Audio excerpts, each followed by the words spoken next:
More news from Sri Lanka.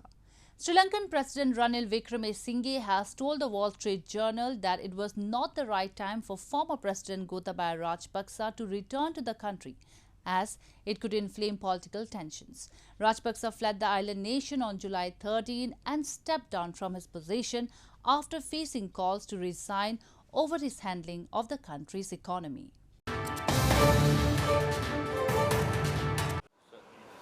Sri Lanka's new President Ranil Wickremesinghe said on Sunday it was not the right time for former President Gotabaya Rajapaksa to return to the country, as it could inflame political tensions, the Wall Street Journal reported.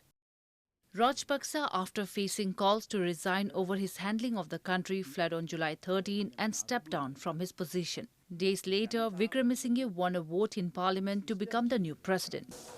Wickremesinghe has remained in contact with Rajapaksa to deal with administrative handover issues and other government business, the journal said. The crisis-hit country has been in talks with the International Monetary Fund on a bailout package. Wickremesinghe expected the IMF staff-level agreement to be reached by the end of August, the report said, adding that Sri Lanka will have to secure upwards of $3 billion from other sources next year to support essential imports including fuel, food and fertilizer.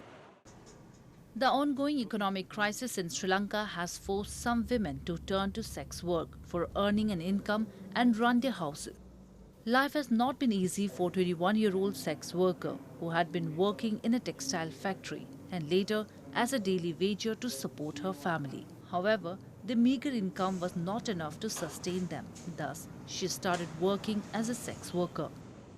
මට හම්බුණා ස්පා ඕන කෙනෙක්. එයා මට සැරෙන් සැර යෝජනා කරා ස්පා එකට එන්න.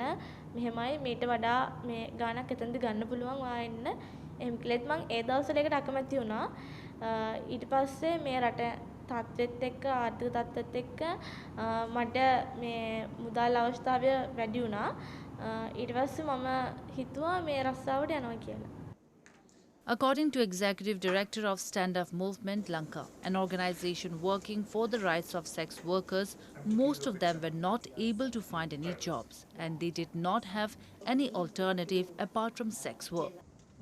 The South Asian nation of 22 million has $12 billion overseas debt with private creditors.